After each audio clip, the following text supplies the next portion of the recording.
যখন অল্প বয়স ছিল তখন অনেক কিছুই বুঝতাম না। এখন সংসার করি, সংসারে কাজ করি, অনেক কিছুই শিখেছি এবং অনেক কিছুই আরো শিখবো। মাঝে মাঝে আগের কথাগুলি ভাবলে খুব হাসি লাগে, যখন কিনা অল্প বয়স ছিল বা অনেক কাজ ছিল, আমি অনেক ভুল করতাম। আসলে মানুষ তখনই বেশি শিখে যখন মানুষ বেশি ভুল করে। যার জীবনে যত ভুল, সে তত বেশি শিখে, তত বেশি শিখার সুযোগ পায়। ঠিক আমি অনেক কিছু জীবন অনেক বেশি ভুল আসলে আমার নিজের হয়েছে। তার থেকে আমি শিখেছিও অনেক বেশি কিছু। তো এখানে কিছু আমি ডিম এনেছিলাম, ডিমগুলো সন্ধ্যায় সাজেদ এনেছিল। তো এর আগের দিনও কিছু এনেছিল, প্রায় 12টা নাকি 13টার মতো আনছিল। ডিম নাকি তেমন সুবিধা পায়নি। তো ও কি করে, যখন ডিম কিনতে চায় বা যাই কিনতে চায়, ওর যদি মনের মতো না হয়, ও তেমন একটা বেশি আনে না।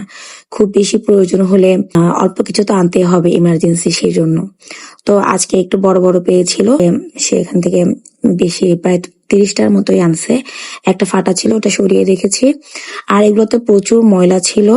দেখেন, এটার মধ্যে লাস্টেরটাতে অতিরিক্ত ময়লা, এটা উঠতেই চাচ্ছিল না। মানে মুরগির যে মলটা আছে আর কি, সেটা এখানে এত শক্তভাবে লেগেছিল, উঠতেই চাচ্ছিল না ময়লাটা। আমি একটা পাতা দিয়ে ওটা ঠিক মতো পরিষ্কার করে আবার ভীম দিয়ে, হুইল দিয়ে ধুয়েছি। সবগুলা ডিমই আমি হুইল দিয়ে, ভীম দিয়ে ধুয়েছি।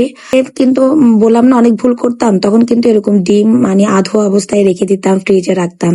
এখন ভাবলো মানে অনেক হাসি লাগে যে কাজটা করতাম। আসলে কতটা ময়লা, চিন্তা করতে গেলে কি পরিমাণ নোংরা, জীবাণু, এগুলো আমরা ফ্রিজে রাখি।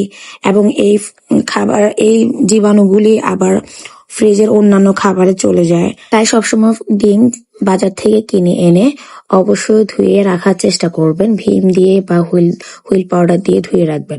আমি রাত্রে সবসময় রান্নাঘর গুছিয়ে ধুয়ে এভাবে যাই, আর একদম শুকনো শুকনো করে তারপরে ঘুমাতে যাই, যাতে সকালে উঠলে আমার মনটা ফ্রেশ লাগে। আমার নিজের সুস্থতার জন্যই আমি রান্নাঘর সবসময় পরিষ্কার রাখি। শত অসুস্থ হলো, খারাপ লাগলো, আমি চেষ্টা করি মোটামুটি একটু উপরে একটু ক্লিন রাখতে। তো ডিমগুলো রাত্রে পানি ঝরিয়ে রেখেছিলাম, সকালে একটা তৈলা ভাঁজ করে উপরে সেটে রাখলাম। তো ভিডিওটি কেমন লেগেছে অবশ্যই জানাতে কিন্তু ভুলবেন না।